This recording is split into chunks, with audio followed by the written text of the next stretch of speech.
Ramogi kamaro moro maintian gi geno ni odiochieng' mari teri makare rwakni machiegni mar yudo weche manyien mag Migago. Odiochieng' ni mar Jumapil, odiochieng' mar 30 nyaka nwachak dwe mar 4 e higani. Wan gi mathoth mwaseiku ni dakika 30 mabiro mar weche manyien nyaka Ramogi kik idhi mabor bed kodwa chakruok nyaka giko. Mokwongo wayud thuond weche. Obila okwero Azimio ni onge ng'anyo ma ibiro yienegi bago e boma ma Nairobi. Wadhi nyaka chief wachop nyaka DO ma en assistant commissioner mondo jogi ong'iyane nikech jok matimo time makamagi pastors gi wadak kod gi ni dierwa ka. Bisobe mag kanisni mopogore kaluwo jiwo sirikal mondo ti kod tend kor gwenge pedho ji matiyo marach gi nying kanisa e wuondo jopiny. Blanketi hakuna, vitanda zimeenda hadi nyumba. Hakuna makao. Miere maromo 4 ulo imo e gwenge mag Ahero bang' aora Nyando pong' mao nikech koth manyocha ochwe gwenge makono.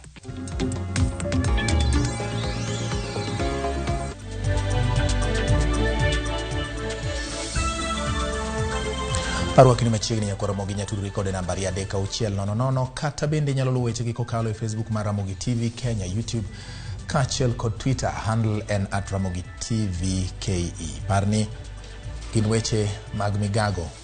Nyinga en George Bati machiegni. Tendo bila ma Nairobi kotelnegi kod komanda Adamson Bungei go marafuku ng'anyo ma Azimio chano bago e boma ma Nairobi chieng' tich ariyo. Bungei wacho ni ng'anyo ma Azimio osebedo kabago osekelo lal mar ngima kachiel kod mwandu kendo dhi ataro mar chik. We are in receipt of a letter from Azimio informing us, Azimio coalition informing us of the intent to conduct public demonstration within Nairobi County on 2nd of May 2023 and address as under. Therefore, previous demonstration that has been witnessed in the month of March 2023 concluded or conducted by the Azimio team were met with violence. On the previous demonstration, we experienced, or the public experienced, looting, attacking, and also loss of property. By this letter, we are declining to allow the Azimio team the go-ahead to proceed with the demonstration, and any such demonstration will be dispersed by law enforcement officers. Kowere kod mag Azimio gi obila nyaka Ramogi wadhiane motendore kod weche ma ogol kod jodongo oganda jo-Kikuyu. Moko kuom jodongo oganda jo-Kikuyu mag Gatundu e kaunti ma Kiambu kotelnegi kod Kung'u Muigai oseyo Azimio kuom luongo ng'anyo ma gitemo dhiro godo piny owacho mar Kenya Kwanza mondo owuogi apisi. Koloso e kinde mane orwake kaka jatelo manyien mar jodong jo-Kikuyu mong'ere kaka Kiama Gatundu North, Kung'u okoni buch yiero maduong' ne orumo e doho mamalo mogik e pacho ka bang' doho ne wito neno mag kwedo duoko mar jatend piny mane ochwal kod Azimio. Owacho ni okang' mar Azimio luongo ng'anyo kochakore chieng' tich ariyo juma manyien nyalo biro kelo midhiero ne oganda koting'o kethruok mag mwandu kaka oseneno e kinde ng'anyo mokalo. Weche ng'ane kono osir koda Shamte Munyua ma en jakom jodong Kiama e kaunti ma Kiambu. Nawasihi tafadhali wakubali hiyo maneno ilikwisha, tuendeleze, tuko na watoto. Hiyo maandamano wanafanya, watoto wanakosa kwenda shule, vitu ya Wanakenya inaharibiwa, na wao wanasema ati wanataka kusaidia Wanakenya. Wanasaidia Wakenya gani? Mama boga sijui wa biashara kidogo, pesa nini zinavunjwa kwa sababu hii watu wanawafuata. Sisi hatuna haja na mgomo na hatutaki hiyo mambo ya kuanzia Jumanne. Sisi tungeomba wazee wa jamii ya Wakikuyu, wazee wa Kiambu, tungewaomba iwe sasa ile siku tunaitwa, watu wanaitwa kwenda maandamano, tutumie hizo siku na siku sijazo kushikilia watoto wetu na kuwahimiza wafanye kazi, tufanye kazi na bidii ili mwaka kesho tuwe na jamii ambayo iko na desturi. Kawasudo kendo wawere gi motendegi weche mag siasa wang'e mago motendegi kaka duok koth mapek osebedo ka kelo midhiero. Familia miche gi miche koro biro nindo oko e koyo bang' oula mokel kod koth machwe mang'eny e gwenge mag Ahero e kaunti ma Kisumu. Jodak ma kono wacho ni oula no ochako donjo e miere gi saa 8 mar otieno ma Jumapil, mochunogi mondo giwuog ka gimanyo kuonde ma ginyalo konyore. Oula ni biro e seche ma koro jopiny osebedo ka kwayo piny owacho mondo mi olos yawo ma koru Soin mondo mi ogeng' aora nyando kik muom. Cham manitie puothe kod mwandu mamoko mapok kwan gi ong'ere bende nokethore ka koro jodak chich ni aora nyando nyalo muomo ponono ni koth mapek masani dhi nyime kod chwe omedo dhi nyime gi chwe. Piny owacho oseketo chenro mar chiko pi yawono mondo mi odonje pewe ma Kano ka irito gari yawono. Whereby flood imeaffect watu wengi kabisa. Ukiona watoto waliraushwa asubuhi waamke kutoka saa 11 watoto hawajakunywa nini chochote saa 4. Ikuwe nguo, ikuwe yani hadi plate imeenda. Serikali tafadhali, kama inawezekana mtume hata watu wa Red Cross wasaidie hata watoto. Blanketi hakuna, vitanda zimeenda, hadi nyumba hakuna makao. Tafadhali tusaidie ili tuweze, hao ndio viongozi wa kesho ambao watawasaidia mkizeeka. Jotend kanise koro dwaro ni piny owacho oti machiegni gi loch gwenge e pedho ji matimbe gi yombe matiyo marach gi nying kanisa ka gichwalo puonj magalagala. Jotend kanise go jiwo piny owacho mondo mi kik tud kanise duto kod keth moseneno ka gikoni owinjo gi kawo ndamo mana ne jodolo ma oyud kod keth. Ka gitwak gi ute fwambo bang' nyasi mar iko e gwenge mag gwenge mag Kogola Central Central Nyakach Ward e kaunti ma Kisumu, gikwayo oganda mondo kik weche maricho monywando kanise moko e pacho ka nyos chunygi kendo miyo gi samoyo mar chopo mondo gilem e kanisa.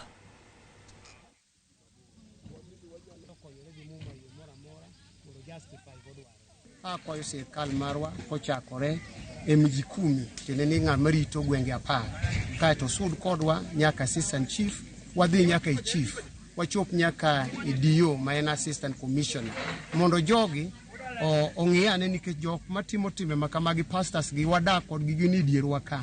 Wan gi IDs magi, wang'e kuonde ma gidake, wang'e nyithindgi, wang'e kanisa ma gintiere gi, mondo wach mar chayo kanisa duto kanyakla mamiyo koro nyaka chunje moko thogi obed maonge. Mana kaka notimore sama ne waneno ka itimo lokruok ne nyithindwa e parts mag Kenya ka gi jo kanise mane ok gin jo Kristo, to ne giloko gi kendo ne giterogi e timo timbe moko magalagala. Nowakwer kendo nowacho ni mano en richo, en criminal. Jogo bedo charged kendo waneno ka sirkal ka watu wane joma kamago mobedo charged. Ka sani koro gino mako jo Kristo, wawe keto general ni Christianity onge gima ji lamo, magi gik maonge tiendgi. Geno nitie nikech wach Nyasaye ok nyal lokore, kata ka weche moko nitie ka kod kacha. Jo Kristo waduto kik chunyu chandre ni koro maonge tiende dhi e kanisa, iseng'eyo adier kod miriambo, to adiera no biro siko nikech mawacho ni ka ng'ato ng'eyo adiera to adiera kete thuolo. Tend kanisa mar Liberty Gospel Church yo Marokak orwako okang' ma piny owacho osekawo mar mako Paul Mackenzie kod Ezekiel Odero e wi tho ma oseneno e kanisni magi. Tend kanisa go bende ojiwo piny owacho mondo mi one ni ok giweyo ng'ata ma ibiro tudi kod kit lemo makelo hinyruok ne oganda. We as Liberty Gospel Church, an evangelical church, on this date of 29 April 2023, comes out strongly to condemn the heinous acts perpetrated by Pastor Paul Mackenzie of Good News Church in Kilifi County. His teachings are contrary to the principles of the biblical teachings that our church upholds. We therefore condemn these teachings in the strongest terms possible. Liberty Gospel Church supports the government's position in the statement issued by the CS Interior, Professor Kindiki. We urge the state agencies concerned not to relent on the identification and fight of any other cultic organization purporting to be a Christian organization within the country. Jodak ma Kirwarwa Mwea e kaunti ma Kirinyaga okwayo tendo bila makono mondo mi orida arita kaluwore kod monj magisebedo ka giyudo kinde ka kinde koa kuom jomaundu. Otieno manyoro ji 4 ohiny kod jomaundu mane omonjo kara tongona moro igwenge makono. Jodago koni maundugo nyorwako lepo bila kendo manore kod gige lweny ma oriwo koda kabunde.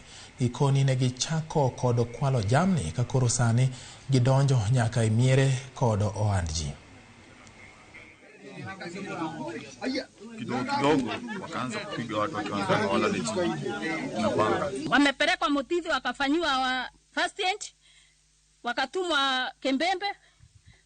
Hawakupelekwa Kembembe, wamepelekwa kwa Wekesa.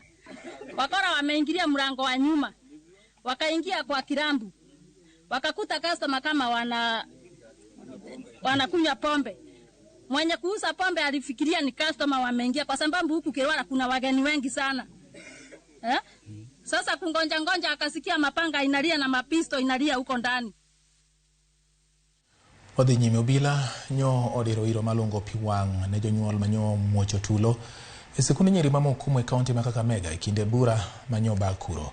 Jonyuol manyo limo skuno kotelgi kod seneta ma Kakamega Boni Halwale kachiel kod jaod bura mar kaunti no LC Muhanda notemo donjo e kar keno mar cham gi thuon ka gikoni ten skuno okano cham mathoth ma gichechni osebedo ka hinyo jopuonjre, wach mane ok omoro obila ma gikone tonyo okiro negi iro malungo piwang.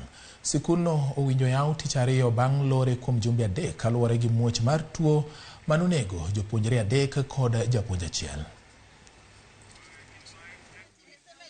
Watoto watarudi Mkumu kama mambo ya maji tumefix imeisha. Number 2, in the store tuko na maharakwe, tuko na mchele, tuko na mahindi, and listen to me, because I'm properly informed. The stock in the store now is worth 6.4 million. 6.4 million. So hii kisungu yote unasikia barua ya daktari nini kotini, wanapanga vile wanataka kuokoa 6.4 million. Before our children go, paka tuwe tumechoma hiyo chakula. Si tumesema hivyo? And parents, tumekubaliana tuende kuona hiyo chakula. Hero kamano nyako Ramogi orani wakawiyo marwa mokwongo weche manyien mag Migago dichieng' masani morna nikech in bende ikete Ramogi TV kendo neno mathoth ma waikoni gi sani ibedo gi ng'eyo kuom gik matimore sa oke mar osiri nyatike wacho neno maler kendo weche manyien biro ni makare timo mos ne jo ahero nyando kuom yudo shida kendo sirikal winjo omigi kony mapiyo piyo ahinya jogo mapi koro donje miechgi kendo miyo gi midhiero. Hero kamano nyasa oke bati amor kodu kanyo iluongo ni Odek Felix from Asumbi Game akwayo Raila were kod ng'anyo giwinjre kwe ema wadware Kenya kairo kamano ahinya. Migago Apollo Nyango kantire Ralingo Asembo wacho ni amor gi Ramogi TV kuom weche manyien to kata kamano piny orumo nikech tueyo gi kech. Jokikuyu go ng'iewo mago wazee vijana ok wazee, okay? Oking'iza nyingi hapa ni uloso kuom oganda jotend jodong Kikuyu kiama bende uloso katendre kod weche mag ng'anyo moluongo kod Azimio la Umoja One Kenya. Ero kamano ahinya ochieng' bangi ma ochieng' nying magalagala manade luongore ni bangi ka entiere Chemelil owinjo habari makare. Ero kamano ochieng' gima ok adhi luongo nying machielo nonya. Kora Ramogi yena moda ka yogi kanyo ka oduo pod wan gi mathoth kokalo e Ramogi TV weche manyien mag Migago.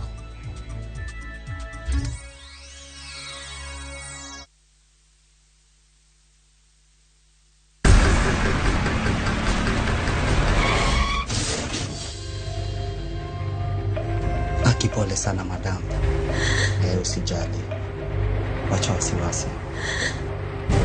Jana ni nini mbaya? Unaangushaji customer bana. Kuendesha bike bana. Nimemwambia atulie. Atulie hajamumia. Niko na bima boda. Bima boda. Bima boda inaketa kila kitu. Aje sasa. Bills zote za hosi ziko catered for. Chukua simu yako.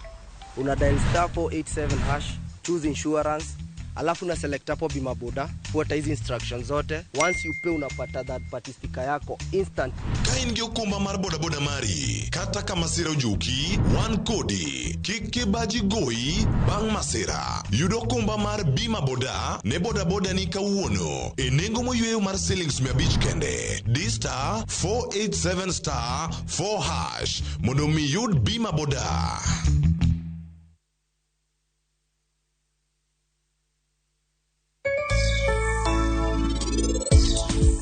Aneno ni en gima ber ka koro wuoda ma bihanni oriwa rus kendo kae mar ariyo. Anadwaro ni en otima rus gi thapki. Make your mealtime more magical. Buy any participating pack. Check under the cap to get your code and stand a chance to win free food shopping for a year, plus millions in instant cash, airtime, and shopping vouchers.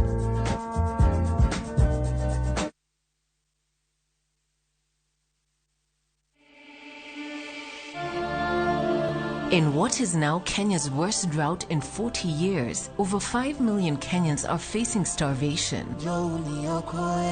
And almost 1 million children are staring into an uncertain future due to hunger and malnutrition. The situation is predicted to get even worse in the coming months. Our time to act is now.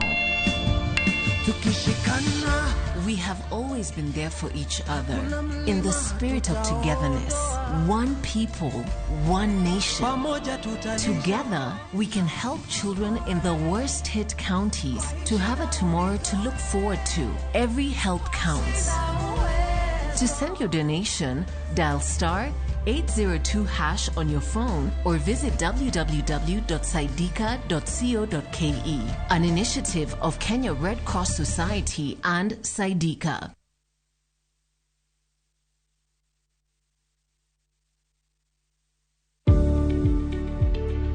Bed kod chenro mong'ith mar ohala makelo kanyakla rieko mar kwano muom midwa tiyogo, riekni mag yudo chiro kod kaka idwa tayo ohala. Ma biro miyo iketo pachi kamoro achiel moriere kendo bomiyo ikawo kenge makare e wi ohandi.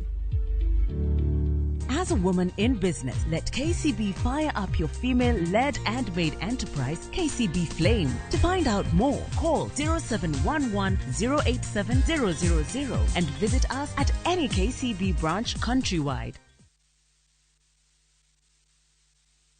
Kenyans are winning big on shopbakey.com. Bet on these games now and enjoy highly boosted odds. Not for persons under the age of 18. Play responsibly. Shopbakey.com is authorized and regulated by the BCLB. License number 416. Shopbakey.com.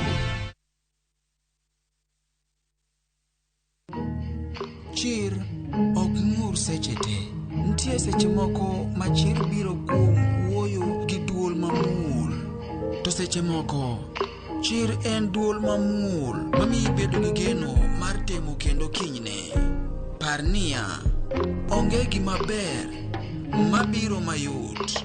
Kik ibed kod rapim mar tembe mikale kalure gi rem ma in go. Dial *811*281# to get chir mar geno.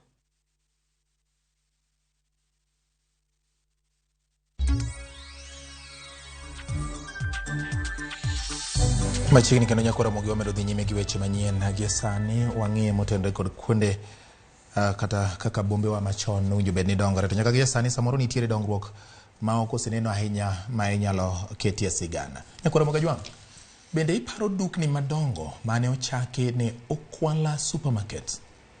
Jodongo moko ma Okwala wacho ni wainde manochako ohala e gwenge mag Okwala e kaunti ma Siaya ne oduogo teso duknigo ne Okwala kaka rapar mar kama ne gichake ohandgi. Kawuono ni wadok e gwenge mag Okwala e kaunti wa Siaya mondo wane ni to dongruok ma gweng'no chalo nade. Dano Olonde miwa sigana mamenyo fuok ma oseneno Okwala kendo mosemono Okwala dongore kaka ne iparo e kinde higni machien. Gweng' ma Okwala e kaunti ma Siaya yudore kilomita 85 kowuok e kaunti ma Kisumu. Kata bedo ni nyal sani omako dongruok ma Okwala, boma ni ne orieny e higni machien kaka senta mar ohala kod loch nanga. Jaduong' Jadon Otieno mane en japuonj kendo jahala e gweng' ma Siranga lero sigand Okwala. Nyuola e higa 80 ne 1926 kuru adongo e gweng' kairi to nonwa ka ena kaka mier kamagi Ukwala town to en kaka chiro mane nyalo dhi tinyiewe gik moko. Bang'e ka dis nene kelo report to ema koro wanwang'e wach to wanonwang' ka wan location councillors mag chief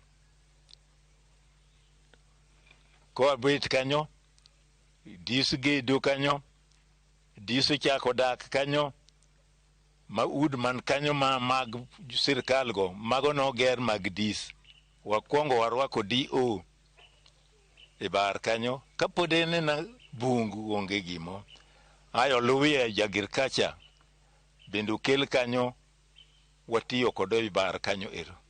Ukwala ne oywayo nyaka wainde mane oyaro handgi kendo yawo thuolo mag tich ne jodak. Nying mar Ukwala supermarket obiro nikech Ukwala waindi manodak Saranga ka. Gigi paro gino kendo kidhi Kisumo ibro nwang'o ka nitie waindi manowuok kae pod gintie, nyithindgi nitie, nyokwagi nitie. Kanyalo paro miyindi nen kanyo no chwonya, moro nen kanyo na dogo, moro nen kanyo ni laku, walab.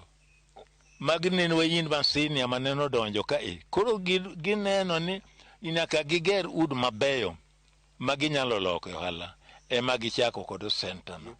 Doka kani maneno ni ne en gana ud matindo tindo to ka wayindo donjo neno kinyal bet piny ena law to ena chumbu to ena ng'one nyiewre sukari gi obo mana kilo achiel ipaka to keta bo biu kanyo in kichopo tichulo mno tongla achiel tikawo sukari dhi.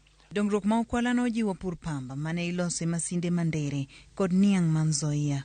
Wach ne wiro kane ni Siaya gune ndere jener ni giluo jineri idwaro pamba to gin gigero gino koro wach no chako landre sirkal ochako lande gi kaka ginga Jaramogi jo chako lande mondo wapur pamba koro pamba chako donjo to ka dwe higa mokwongo pesa no okaka gwada. Kata kamano dongruok ma Ukwala ne ochako duono kaluwore ni chenro mag gero log tich ma Siaya ne ogore Lwanda kaluwore gi ywaruok ewi lope ma Ukwala. 1963 monwang'e uhuru ema koro igolo ga jogi kota jotich mane watiyo kuondego kaka wan joma nene bong kudo onge kota chief onge koro sirkal kelo joge kore mamiyo jog wayindo dar kama lith ma joma noneno mind inyalo kata ywak. Dongruok ma Ukwala sani yulo ochalo pap mar kwath ne jamni matindo kod gwen kata ohala mar chiemo nyap ayula ywayo jouso nikech jonyiewo nok. Gimodwoke piny en golo district ka e bwo Francis Chergon kitero Siaya koro jionde oneno kara sirkal ok bidwarowa yemomiyo neno kata ugunja ne onge kata ot achiel to koro niang' bochopo kanyeru jomaricho odwa ng'eny i area wani to kuma gi aye wakia kinyalo nego ji binwang' ji monindo piny abich duto to nindo buchwe makonwang' jomonego gi kendo chiemo kendo chak duog nwang' tini ng'achi ni ng'arach kota joma dwa tich be koro luor. Telo mosebedi kuom ndalo mokadho gi osedwoko Ukwala piny nikech gigolo gik moko Ukwala to gidhi gitero gigero kuonde mopogore opogore. Jodongo ywago dongruok ma oseweyo Ukwala ka gigeno ni josiasa e bwo tend loch mag gwenge geno dipo ka ochiero chumi ma Ukwala. Ka wanyalo nwang'o yo wariwore gi josiasa bugi bende gineno gima timore to konyruok wabirna yudo ka sirkal oyie to med tich ka mondo ok med tich ka to tije mag gine moduke gi bendo medre. Anda kwa jo Ukwala te jowa ma Ukwala ka mondo bed piny ogo wang'gi mamuol jotendwa ma Ukwala jo ohala manitie maloku kuon maboyo boyo jomosomo man Ukwala gi gibedi e piny girangen tang' matumre Ukwala owek gol gik moko Ukwala tetete kitero kuond machielo gik moko duogu Ukwala mondo Ukwala odhi nyime. Dine wabed ni wan kata kod college moro Ukwala ka mogero Ukwala Center dukoro wan mabor. Kata bedo ni giseyo telo machien, jodak ma Ukwala wacho ni giikore mar riwo lwedo gi piny owacho mondo gine ni lek mar dongruok ma Ukwala ochopo kare. Diana Olonde, Ramogi TV. Ukangeni ka in jalo mosede Ukwala kata in jadak ma Ukwala bende nigeni jiner miluongo ni jinari noger kuno.